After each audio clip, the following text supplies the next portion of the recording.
He was just a boy walking to his grandma's house, and then he vanished like mist off the road. A year later, a trail camera deep in the woods flashed at 2 a.m., and what it captured changed everything. It started with a quiet road, a red hoodie, and a silver-wrapped gift. On the morning of October 12, 2022, 7-year-old Evan Lambert kissed his mother goodbye at the kitchen door, adjusted the straps of his backpack, and stepped into the crisp autumn air. The gift box, wrapped carefully the night before and tied with a red bow, was tucked safely beneath his arm. Inside was a framed drawing he'd made for his grandma, showing a stick-figure family holding hands under a bright yellow sun, all smiles.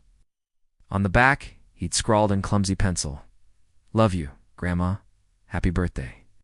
It was supposed to be a short walk. Their house sat on the edge of Chestnut Hill, a wooded suburb in rural Pennsylvania. Evan's grandmother, Lena Lambert, lived just across a shallow ravine and one gravel road away, a 5-minute stroll at most. Evan had walked it dozens of times with his mother. That day she let him go alone, just this once. It wasn't reckless, it wasn't far, and in a neighborhood like theirs, everyone knew everyone. But Evan never made it. By 10:30 a.m., Lena had begun to worry. By 10:45, she called Evan's mother Marissa. Marissa's heart dropped the moment she heard Lena's voice ask, "Is Evan still getting ready?" The boy had been gone for over an hour. They searched the walking trail first, the curved dirt path that twisted through the edge of the woods before meeting the main road to Lena's. Marissa jogged it back and forth, shouting his name, her voice rising with each pass. Lena checked her porch and driveway a dozen times, hoping maybe he'd arrived and wandered off chasing a squirrel or something. By noon, the police were called. By sunset, over 100 volunteers had gathered, flashlights and dogs in hand, combing the nearby woods and ravine. The air was thick with urgency, the kind that doesn't settle even when you tell yourself it's just a misunderstanding. That night it rained cold and hard, and the temperature dipped to the high 30s. No one slept. Evan's red hoodie should have made him easy to spot, but the woods gave up nothing. No torn cloth, no dropped gift box, no tracks in the mud. It vanished completely and without sound. The first week blurred into a parade of questions. Had he been taken? Had he run away? Could he have gotten lost in a clearing he wasn't supposed to enter? The dogs caught a faint scent near the creek at the bottom of the ravine, but lost it near a footbridge. The local fire department drained parts of the stream. Nothing. Helicopters scanned from above. Nothing. The FBI sent agents by the third day. The town stopped everything. Still nothing. Evan Lambert's disappearance became one of those stories local. Legend, national headline, then cold file, the boy in the red hoodie. The child who was walking with a gift, smiling, waving at a neighbor, just minutes before he was gone. But the truth wasn't in that morning. The truth, what really happened, would come a year later at 2:14 a.m. in the lens of an old trail camera set to capture. Deer movement on a private property fence line. When the photo was pulled, it silenced the entire room. But back then, in October 2022, that moment felt like it belonged to another world. Marissa barely left her house after the second week. She sat for hours in Evan's room, unmoved drawings taped to the walls, Lego towers still half-built. Never touched the backpack he'd last worn. Stayed hanging on the back of the front door, like maybe, just maybe, he'd walk in and need it again. His father, Graham Lambert, flew in from Arizona, where he'd relocated after their divorce 2 years earlier. His grief came out in rage at the media, at law enforcement, even at himself. He blamed Marissa for letting Evan walk alone. She blamed herself too, but didn't say it aloud. There wasn't room for words in a house that had gone so silent. The investigation turned up nothing suspicious. No witnesses. No tire marks. No registered sex offenders in the area. No nearby homes reported seeing anything. It's just a blur on one. Neighbor's doorbell camera. A red sweatshirt passing out of frame. Barely visible, the time stamp reading 9:12 a. Then came the theories. Some said maybe Evan had fallen into an abandoned well. Others whispered about human trafficking, though authorities found no evidence. There were rumors that he'd been taken by someone close, someone familiar, but fingerprints and interviews cleared every known person in the Lambert circle. Still, whispers remained, and in this town, Whispers could rot even the strongest friendships. Lena stopped attending church. Marissa stopped going to the grocery store. Graham returned to Arizona after 3 weeks, furious and hollow. He called less and less as months passed, but one person didn't let go. Deputy Caleb Rowe had been on patrol the morning Evan vanished. Father of 2 boys himself, he took the case personally, obsessively, some would say.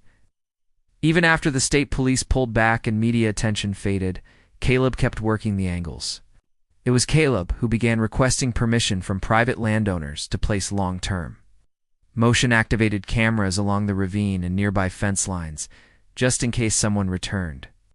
Most people agreed, figuring the cost was low, and maybe, just maybe, it would help. He labeled each camera manually: Ridge 5, Creek 1, Maple 3. Nothing came of it for almost a year until the morning of October 14th, 2023, when a property owner called him. "I think you need to see this," the man said. "It's from 2 nights ago." Camera picked it up. "Looks like a kid." Caleb drove out before sunrise, laptop in hand, eyes burning. The image was time-stamped to 14 a.m., October 13th, 2023, a thermal capture. In the frame, a small child crouched in the woods wearing a red hoodie. Next to him, on the dirt, was a small, silver-wrapped gift with a red bow, the exact same one from a year ago. But the boy's face was turned away. He wasn't looking at the camera. He was staring into the trees, still frozen, waiting, and the air around him ice-cold. The moment Deputy Caleb Rowe saw the photo, a cold dread crept into his spine. He stared at the laptop screen in the cabin of his cruiser, hand hovering over the keyboard. The image didn't move, didn't blink, but something about it felt alive. A boy in the forest, crouched still, looking off toward something unseen. And that gift box, silver paper, red ribbon, it's the exact same description Lena Lambert had given a year ago when describing what Evan had carried. But how could that be? The box had never been found. The police had assumed he dropped it somewhere early or lost it in the creek. They even suspected an animal might have taken it. But now, this. Caleb checked the location tag. The photo came from Maple 3, a camera strapped to a pine just 50 yards beyond the posted fence line of the old Marin farm. A long-abandoned property no one really talked about anymore. The land was dense with trees, mostly untouched, full of old farm debris, rusted equipment, collapsed fencing, and sheds with caved-in roofs. No one had lived there since 1994, and yet there the boy was frozen in that frame like a whisper from the past. Caleb didn't wait. By 6 a.m., he was parked near the farm gate, flashlight in hand, trail boots laced tight. The morning was still dark, the sun just starting to push against the horizon. His breath came out in fogged puffs. He passed the barbed fence with a quiet grunt, stepping onto the leaf-littered path. No noise but wind through the trees. He snapped a twig underfoot, felt amplified.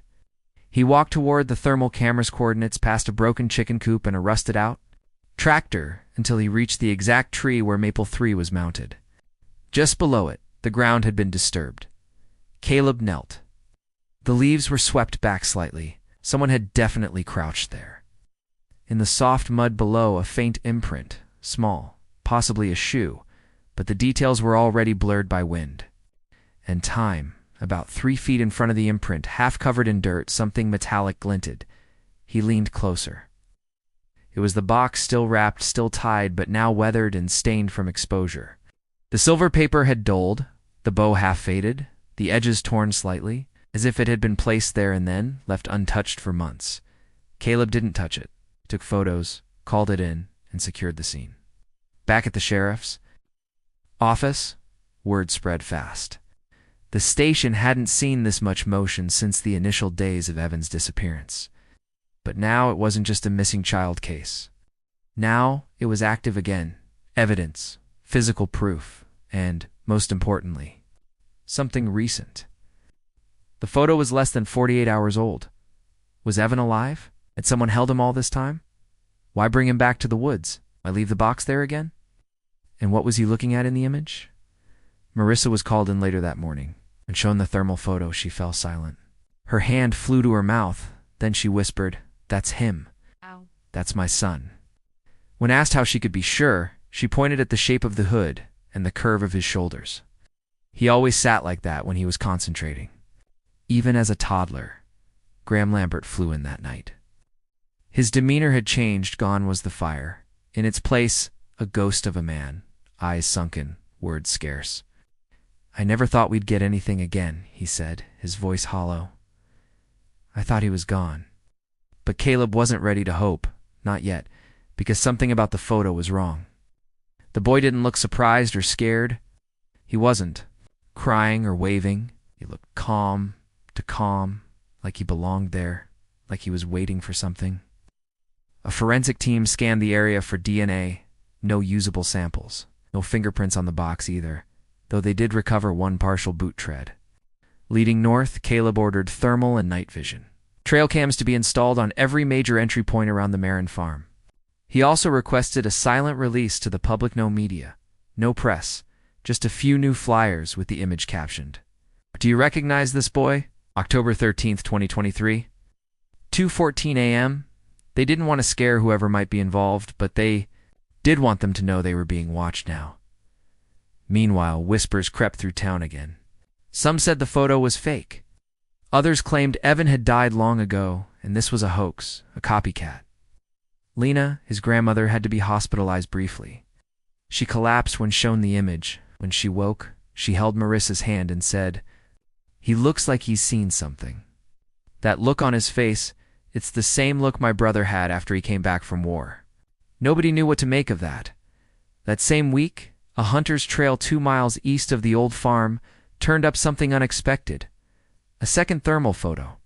This one captured by a private camera on a tree used to monitor deer movement. Dated October 13th, 2023, to 37 a.m. in the frame.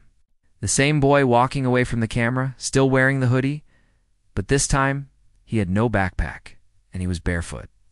Trailing behind him in the image, a faint red heat signature shaped vaguely like a second set of small footprints. One problem. No other body heat source was detected, just footprints glowing faintly and then gone, as if whoever had been behind him had vanished into cold air. Caleb didn't release this photo to the family, not yet. He needed more. A local psychology professor who specialized in trauma was brought in to analyze the photos. She said something chilling. He's not in fight or flight. He's in freeza, prolonged dissociative state. His posture, the stillness, the lack of urgency. This isn't just trauma. Hey, this is programming. The word landed heavily. Programming, like he was being trained to behave that way. But by whom, and for what purpose? Caleb had no answers, only one growing certainty. Whatever had happened to Evan Lambert, it wasn't random, and it wasn't over. For the next several days, the forest remained under quiet surveillance. 6 thermal cameras were now live, mounted discreetly in a grid across the old Marin property in the outer fringe of Fern Hollow Forest. Deputy Caleb Rowe checked their feeds every few hours, hoping for a second glimpse, something, anything, but nothing surfaced. No boy, no footprints, no movement at all. Until October 19th, at 3:51 a.m., Maple 5, positioned north of the Lambert property boundary line, captured a short 6-second clip, just branches moving, except there was no wind. And behind the trees, if you looked hard enough, frame by frame, a flash of red, not bright, faint, almost obscured, but there, like a sweatshirt sleeve slipping out of view. Caleb didn't tell the family. Not yet. This wasn't evidence. This was instinct, a gut feeling. He printed a single frame and pinned it to his whiteboard, right next to the image of Evan crouched over the box. Every time he looked at it, he felt the same twist in his chest. This wasn't just a missing child case anymore. It was layered. Staged, somehow watched. Meanwhile, Marissa started dreaming again. Not ordinary dreams, vivid ones. She described waking in cold sweats, images of Evan standing outside the old swing set behind Lena's house. Only he never looked at her. He'd just stand there, shoulders squared, lips moving as if whispering to someone she couldn't see. She hadn't slept through the night since the thermal image surfaced. When she told Lena, the old woman went pale, then quietly walked to her attic and brought down a dusty box. Inside were journals belonging to her late husband, Walter Green, who died in 2004. A quiet man, once a private pilot and a creature of habit, Lena had kept his writings packed away for years. But now, flipping through the pages, she found an entry that made her hands tremble. October 1993, spotted the boy again near the northwest fence. Same time as last week, doesn't speak. Stares, walks in loops, but it's always the same boy. Red hoodie, brown hair, looks about 8, and it's always 3 a.m. Marissa stared at the page, eyes wide. This doesn't make sense, she whispered, but Lena had already gone to her bookshelf, pulling out a faded photo album. She opened it to a page marked Fall 1993, and there, in the corner of a group photo taken at the town's Harvest Festival, was a blurry figure. A boy wearing red, same build, same haircut, same look, frozen, staring off into the woods. But Evan wasn't born until 2015. How could this be? Marissa scanned the boy's face. It's not Evan. It just looks like him. Still, the resemblance was striking, that same quiet tension, same distance in the eyes, like the weight of something unspoken pressing down. They brought the photo to Caleb the next morning. He didn't want to believe it either, but he couldn't shake the feeling that this case, Evan's case, was older than they knew. 2 days later, another update came in, this time from Jason Hartley, a wildlife ecologist from the local university who had been enlisted to review the trail camera heat patterns. Report included a disturbing finding. Maple 3's sensor was tripped 3 additional times the night Evan appeared on camera, he explained. The system only captured his presence once, but the logs showed 3 separate temperature flares within a 90-foot radius, all between 2 a.m. and 2:20 a.m. So, 3 heat signatures? Caleb asked. Jason nodded. Yes, all small, all child-sized. But the camera only caught Evan, Caleb said slowly. Exactly. That's what's strange.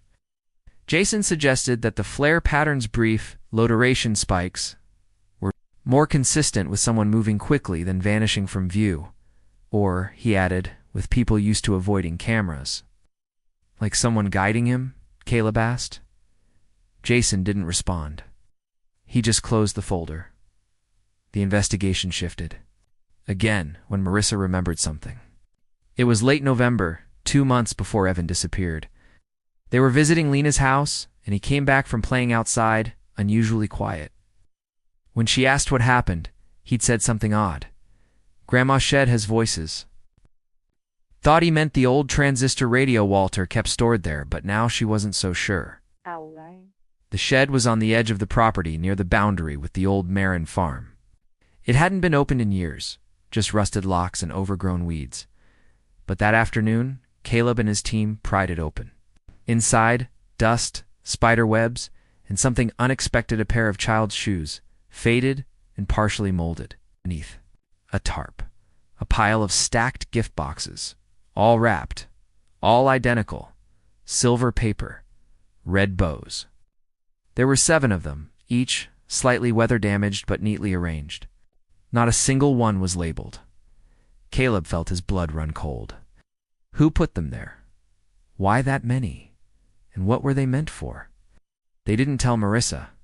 Not yet. Not until forensics could confirm age or fingerprint data. But they did take everything boxes. Shoes, even the dirt samples. That night, Caleb sat at his desk long past midnight, reviewing drone footage of the property lines. He noticed something subtle in the northwest quadrant near the old millstone circle, once used for grinding corn. The leaves had formed an odd spiral knot, a natural one, too deliberate. Like someone had walked in widening loops, pressing the pattern in slowly, just like Walter wrote in 1993. Walks in loops. Was Evan repeating something? Following someone's path? Or was he being led? And the bigger question, was he the first? Forensics returned with preliminary results from the gift boxes found in Lena's shed. Most had water damage, but one wrapped. More tightly in cellophane was preserved well enough for analysis. Inside, a set of wooden figurines, hand-carved, 7 of them, each about 4 inches tall, rough but detailed. They represented people's small children. Based on proportions, everyone painted in muted tones. brown, pale blue, dusty green. But one stood out, a red one with a tiny gold thread loop around its neck. It was the only figure carved with eyes, deeply etched and staring straight ahead. The figure was identical to how Evan looked in his last school photo, same haircut. Same. Build, red hoodie. But here's what froze Marissa when she saw it.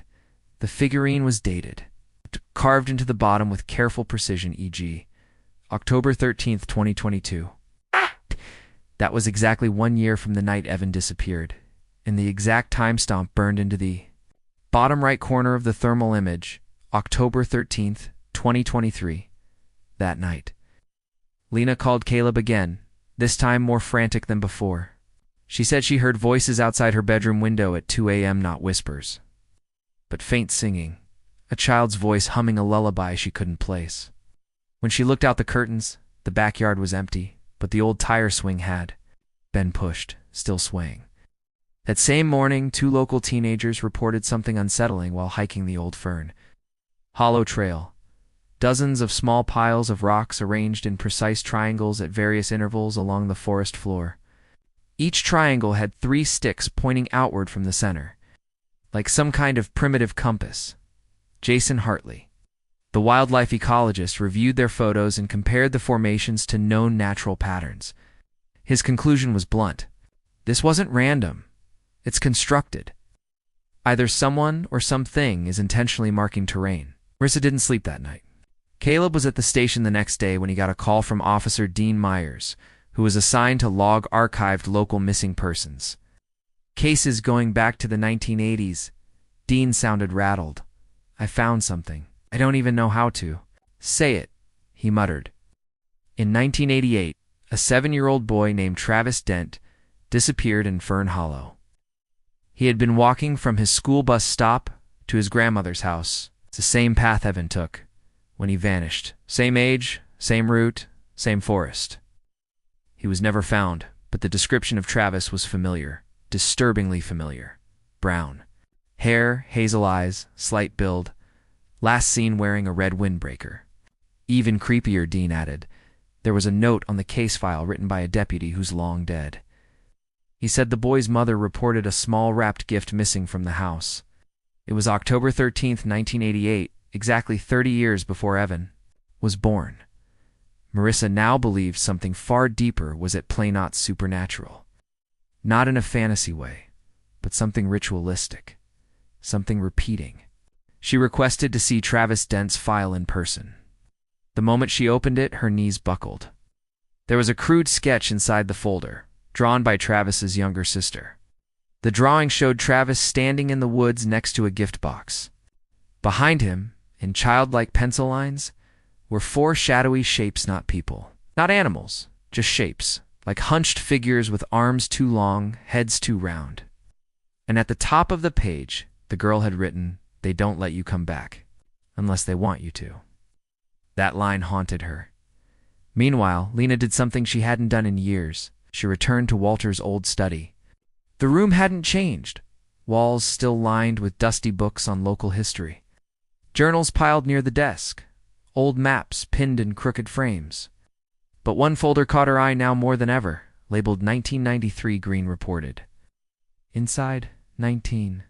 Pages typed notes, scribbled margins, and clippings from local newspapers no one remembered. Walter had been documenting a theory before his death. It centered around a pattern, not a person, not a ghost, a timeline. Every 5 to 7 years, a child had gone missing in or around Fern Hollow, always a boy, always near a boundary, either between properties or between public and private land, always in October. Walter had called it boundary theft. He believed someone or some group was using the land not as a hiding place, but as a harvesting ground. The gift boxes, he wrote, were offerings meant to bait or mark children who fit a certain profile. Evan was the latest, but maybe not the last. Then came the call from a retired park ranger named Elias Price.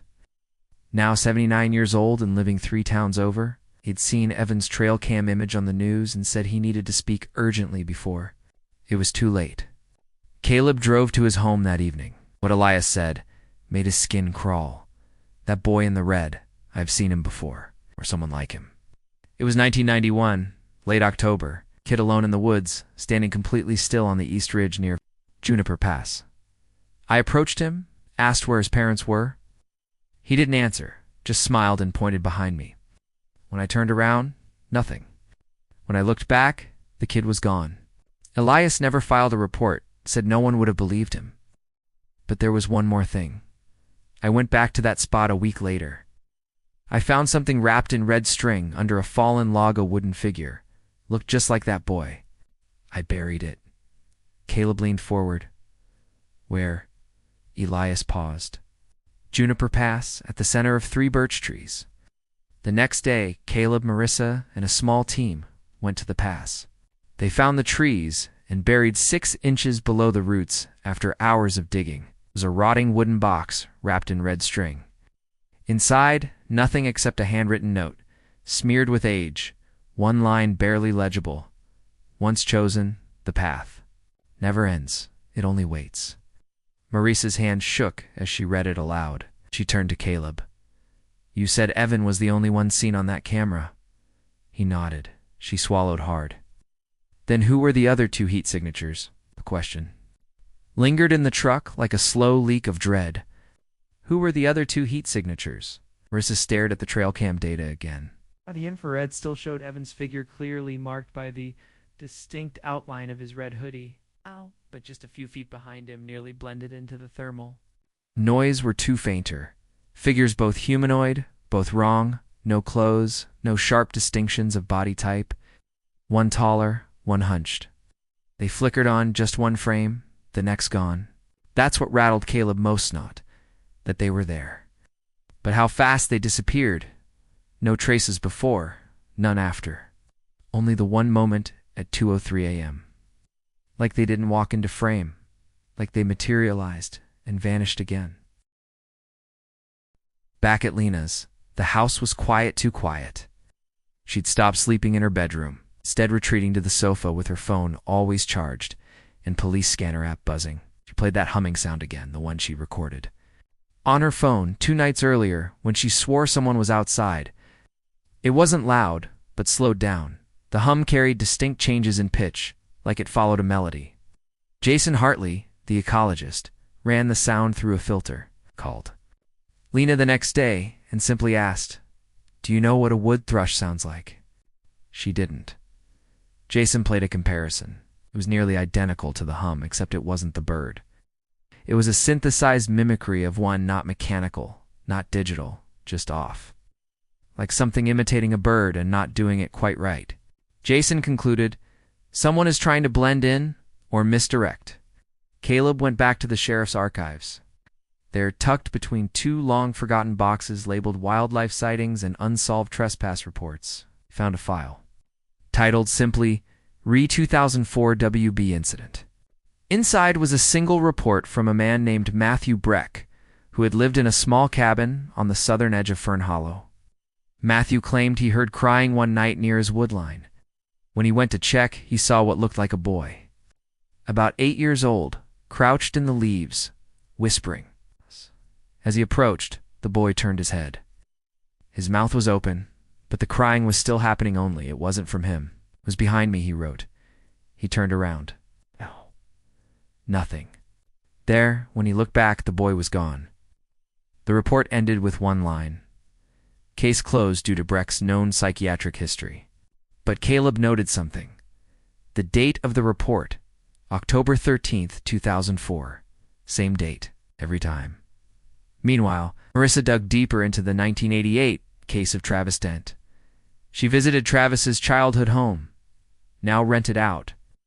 The owner, an elderly man named Carl Nestor, remembered the case vaguely, said there was talk of witchcraft back then.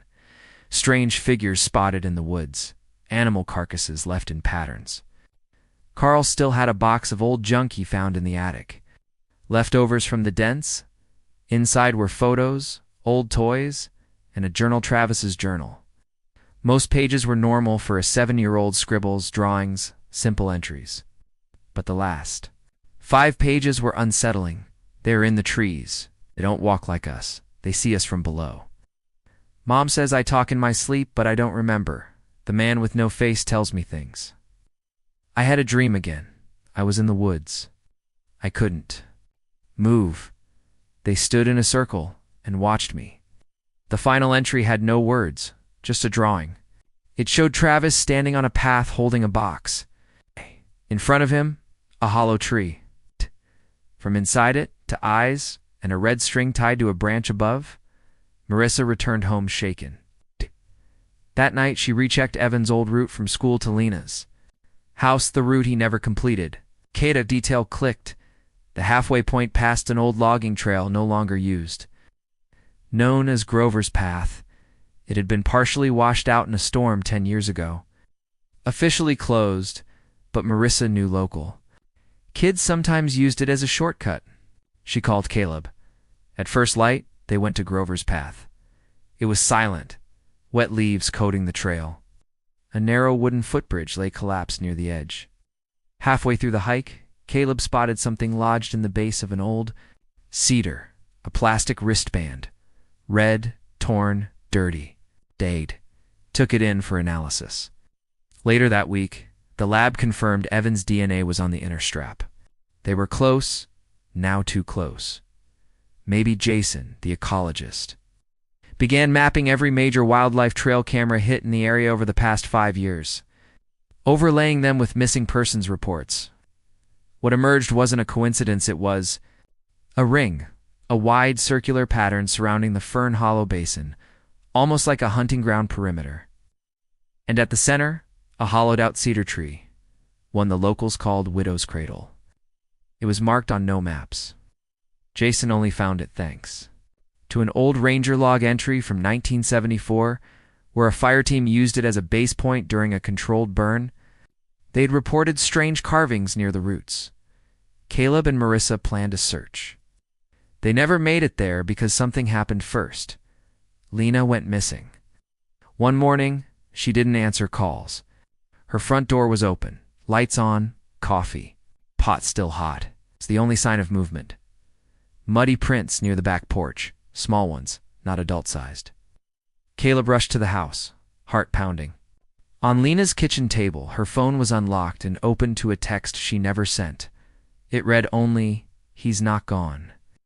Lena's disappearance hit like a second earthquake for a town that hadn't even begun to heal from Evan's vanishing. Losing his grandmother, his last living connection, ripped open fresh panic. But something about Lena's vanishing was different. It wasn't just sudden, it felt deliberate. Her house hadn't been ransacked, no signs of forced entry. Phone, her purse, her shoes, untouched. But what chilled Marissa most was what Lena had written the night before on a yellow legal pad next to her reading lamp. 4 words, written over and over, "He walked through me." The police launched a new search, this time with urgency they hadn't shown before. Canine teams swept the woods. Helicopters circled. But the search dogs, trained and reliable, did something odd.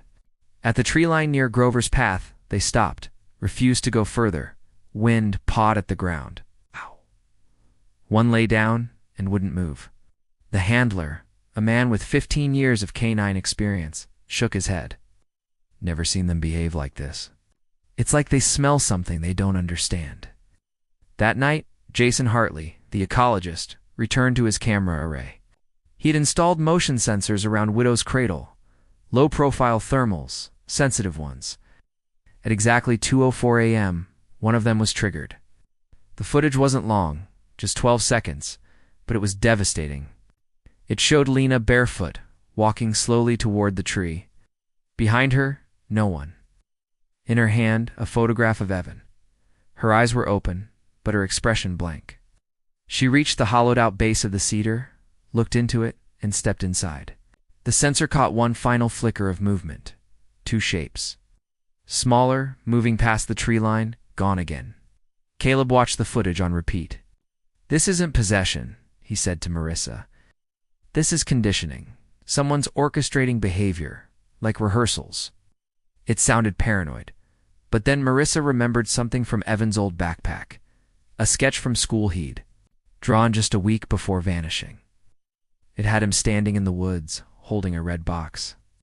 Behind him, faint outlines of people, not kids, not grown-ups, something in between. She'd thought it was just a dream drawing. Now it felt like a map. They turned to old local history. With the help of the town librarian, they uncovered an obscure collection of documents called the Merritt Logs, compiled by a 19th-century surveyor named Elijah Merritt, who mapped the Fern Hollow Basin in the 1870s. One entry stood out. We came upon an ancient cedar, split at its trunk. Carvings unlike any tribe I know. Men swore they saw faces in the bark. That night, we lost our guide. No trace come morning.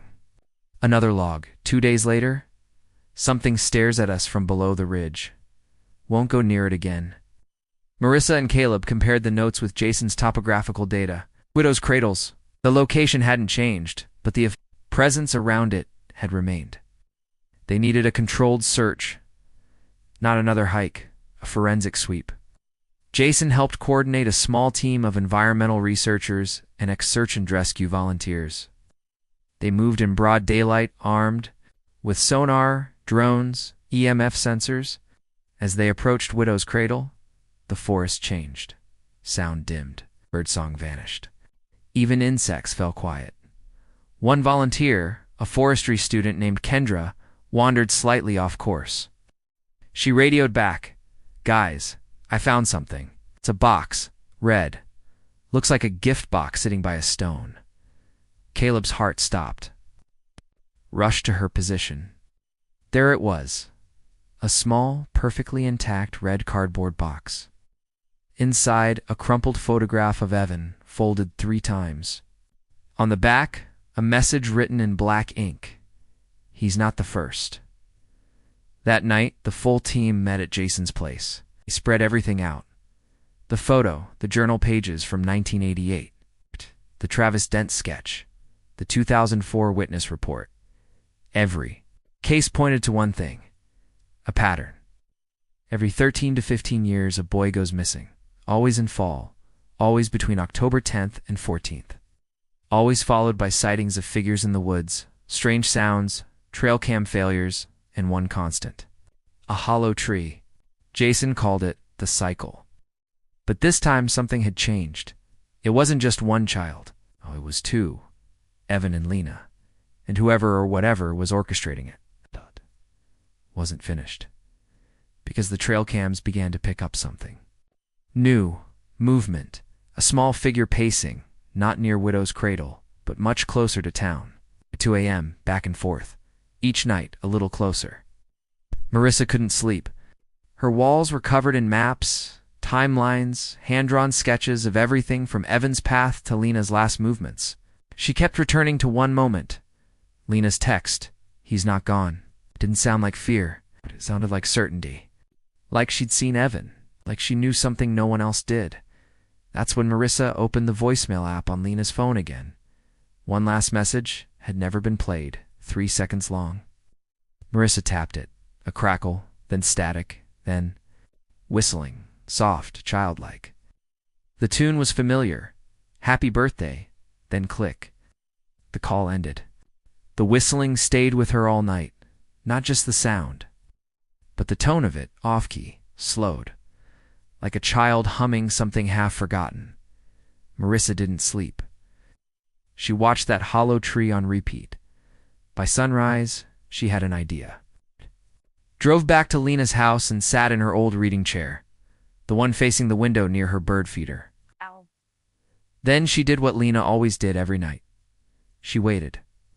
Nothing happened for an hour, but at 6:27 a.m., as the sunlight curved across the porch and filtered through the pine needles, a small shadow moved across the gravel, then stopped. She squinted, heart pounding. Ain't a blur, small, low to the ground, darted behind the shrubs near the trail to the woods. Marissa didn't move. She whispered, as if the house itself could hear her, "If you're out there, I need you to help me. Bring him home." Later that day, the thermal trail camera, reset and calibrated, pinged again. Another figure, small, barefoot, holding something. But this time, they didn't approach Widow's cradle. They stood still, facing the camera, and placed the object on the ground. A shoebox. Jason, Caleb, and 2 volunteers retrieved it before dusk. Inside, a drawing, Evans unmistakably a single red mitten. In a grocery store receipt dated October 12, 2018, the day Evan vanished. But the strangest part wasn't what was inside. It was the handwriting on the box's lid in thick black marker. He said, "It's almost time." The investigation turned again.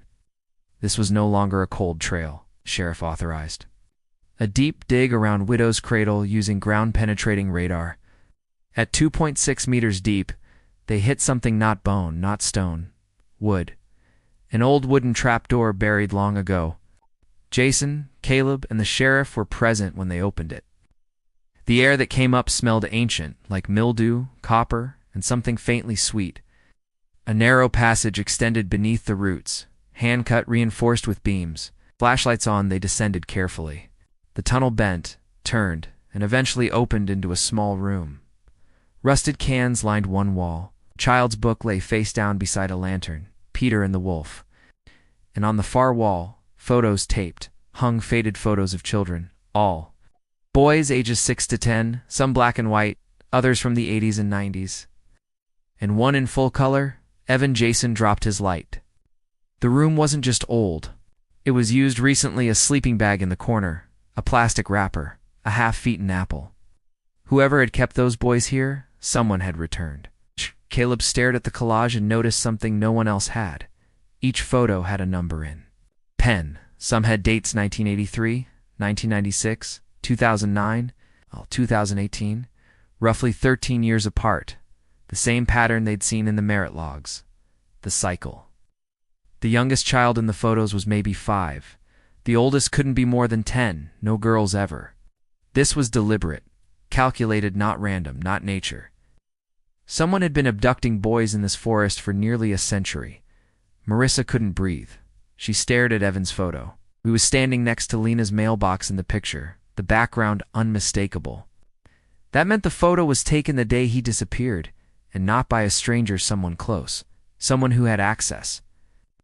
Caleb returned to his records. He traced the property ownership of the land surrounding Widow's Cradle.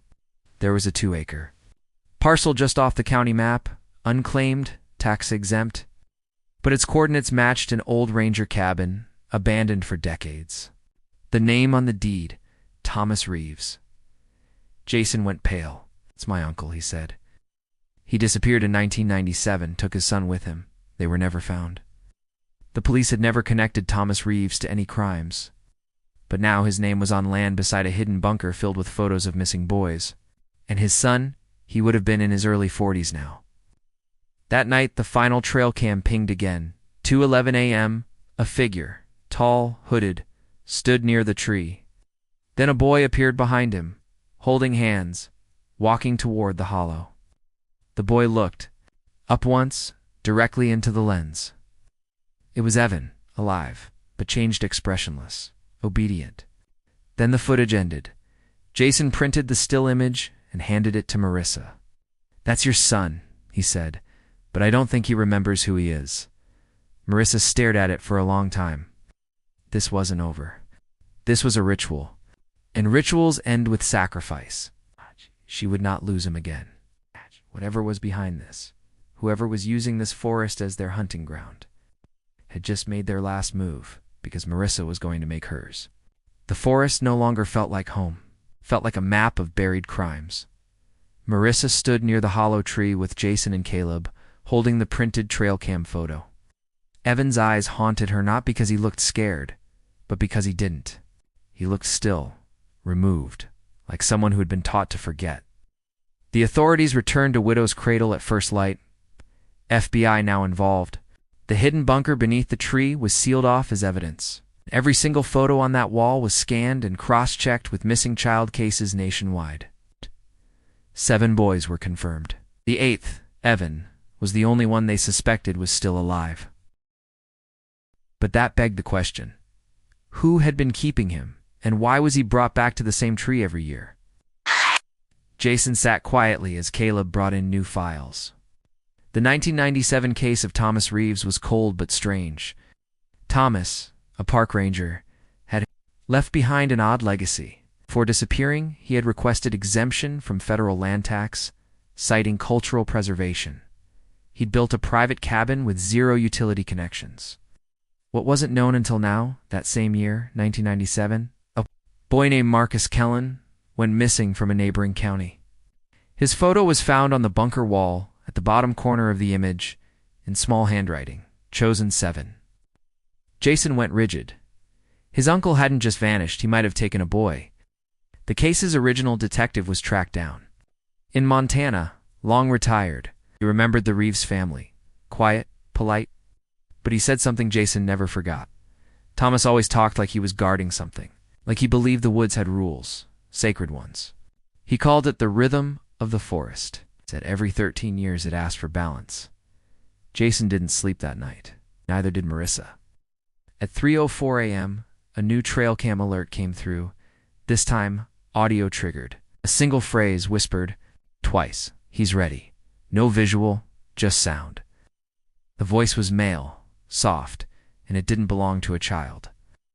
The next day, the FBI reached out to behavioral analysis experts. The theory forming was terrifying. This was not the work of an unstable loner. This was patterned, belief-driven. Said belief. Cult-influenced an ideology passed down through a bloodline or a tight-knit group. They returned to the bunker, this time with cadaver dogs and luminol. In a hidden corner beneath a false floorboard, they found something wrapped in plastic, a journal, weathered, water-stained but intact. It was written in blocky, unpunctuated handwriting and opened with a date. October 12, 1997. The boy struggled. They always do the first time. The roots take, the rhythm calms them, he sees now. He sings with the tree. Page after page, the journal spoke of offerings, of children marked for stillness, of a place called the Listening Route. One entry, dated 2004, mentioned a child's name never reported missing. Then, in 2018, he came from the road again. Eyes soft, no storm, no resistance. He walked to me like he remembered. Jason had to leave the room. Marissa read the last page aloud. This cycle ends with 9. He will return to the trunk. The root will not reject him. And underneath, scrolled like a signature, Kellen T. Reeves. Jason froze. Liz' uncle's son, the boy who vanished in 1997 with Thomas. Kellen would now be 33 years old enough to be behind this, old enough to still believe. A quick DMV and public record trace showed no one by that name registered in Oregon. But a property was purchased in 2015 under an LLC, just 3 miles. From the forest's northern boundary, a cabin, off-grid recently renovated, surveillance was set. At 4:46 a.m., movement was detected. A man, mid-30s, walked from the back porch toward the woods. He was carrying a lantern and something small. In his other hand, a child's backpack. Jason stared at the footage. The man's gait was familiar, measured, controlled, like someone who had learned not just to survive in the forest, but to listen to it. That same day, Marissa received a small package in her mailbox. No return address. Inside, a crayon drawing. 2 stick figures holding hands beneath a tall tree. One wore a blue cap, the other had no face. On the back of the paper, "I'm sorry I forgot you, Mommy. Please don't forget me." She collapsed to the floor. Jason caught her before she hit the ground. "It's him," she whispered. "He's still trying to reach me." And then she looked out the window, toward the shadowed edge of the trees. "I'm going to bring him home. I don't care what it takes." But what no one knew was this. The ritual didn't end with Evan because Kellen. Reeves wasn't just repeating a pattern. He was perfecting it, and he wasn't alone. For a full year they had called it a disappearance. Now it was a hunt. The woods were no longer the mystery. The man who moved through them silently, deliberately, was. The FBI staged a silent perimeter around the off-grid cabin tied to Kellen Reeves. The plan was simple. No confrontation, just surveillance. Let him move, let him lead them. But he didn't. For 3 days, no one came or left. Then, on the 4th night, a drone picked up a heat signature moving west toward the hollow tree. It wasn't Kellen. It was Evan. He walked barefoot, clothes torn, eyes unfocused. When agents found him, he didn't run. He didn't speak either, just pointed toward the tree trunk. Jason rushed to the site. He could hardly breathe. Marissa was already there, clutching the boy like she was trying to hold in years of pain with just her arms. But Evan didn't look like a boy who had been rescued. He looked like a boy who had just escaped something worse. At the hospital, Evan said almost nothing. He would hum sometimes, a low repeating note like a chant, when asked about the past. Yea, he offered one sentence. The man in the dark made us walk in circles till we forgot our names. Jason reviewed everything again, from the journal to the tree to Evan's drawing. Something clicked. Not just a ritual, an inheritance. Kellen Reeves wasn't hiding. He was training. When Evan vanished, he had been spotted once on the county road. No security camera caught his abduction. No neighbors saw anything. Oh, but there was one missing puzzle piece still untouched. A ranger station. Burned down in October 2018, the same day Evan disappeared. The man inside, a new trainee, had no next of kin, no ID found. Marissa asked the forensics team to recheck the remains. And that's when the twist hit. The man who died in the fire was Kellen Reeves. So then, who was in the cabin? Who had written the journal? Who brought Evan back to the tree? They raided the property. Inside the cabin was clean to clean. Bookshelves filled with forest mythology, biology, wilderness survival. On the wall, a map, dozens of pins, each marking a trail cam location. In the basement, a soundproofed room, a projector, slides of children, each labeled with a word: calm, resistant, silent, cracked, and finally, a taped confession. It was only 22 minutes long, but it changed everything. The man on the tape sat still, hands folded. He didn't say his name until the final minute, but his voice, Jason recognized it immediately. I grew up watching what my cousin Kellen believed. I thought it was madness. But when I turned 30, I started hearing it to the rhythm, the rules. And I realized the forest doesn't take, it chooses, keeps the ones no one else understands. I didn't murder them, I delivered them. He paused. Evan wasn't ready, but he will be. This isn't over. Then he leaned closer to the camera. My name is Nolan Reeves, Kellen's cousin, and someone else will always be listening. Jason nearly dropped the laptop. Nolan, the cousin who left town in the early 2000s, cut off contact, moved out east. Nobody had thought to check him. He had taken Kellen's beliefs and turned them into something worse. And Evan, he was meant to be his chosen one, the child who wouldn't break. Back at the hospital, Evan had one final moment of clarity. He took a pencil and began to draw. Slowly, shakily. It was a map of the forest, but not the whole thing, just one loop trail. Near the edge, he drew a square, and inside it, a stick figure with long arms. Underneath, he wrote 2 words: he watches. Jason followed the map. 2 days later, near the square, he found a camouflage door in the hillside, not recent, decades old. Inside, 5 small beds, dusty, cold, and carved into the far wall. Forget to remember. 2 weeks after Evan's return, the FBI quietly closed the site near the hollow Trudeau press. No statement, no answers. Jason stood at the edge of Widow's Cradle and looked into the clearing that had swallowed a year of a boy's life and a generation's worth of horror. The truth was ugly and incomplete. Nolan Reeves had vanished. The hidden bunker was real, but he was gone before the raid. Inside, they found drawings, dozens. All of them by children, all signed only with first names, but none more disturbing than one pinned in the center. A drawing of a man made of roots. Long arms, black mouth, no eyes. Beneath it, he told us our parents forgot us first. Evan didn't sleep through the night anymore. He would wake gasping, hands clutched tight as if still bound. Doctor said his memory would return in pieces. But some wounds were never meant to be memories. They were meant to be silence. Marissa took him to therapy, to sunlight, to anywhere that didn't smell of moss or darkness. Sometimes he would speak. Sometimes he would hum. One afternoon, while playing with a toy plane, he whispered, "The trees talk when you're alone, but he tells them when to whisper." Marissa froze. He wasn't scared when he said it. He was remembering no arrests were made. Nolan's trail disappeared somewhere in Montana, Rental car found empty. Keys left in the ignition.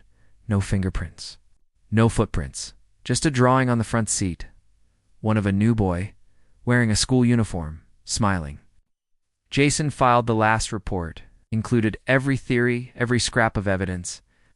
But he left one thing out: the cam footage from the night after Evan was found.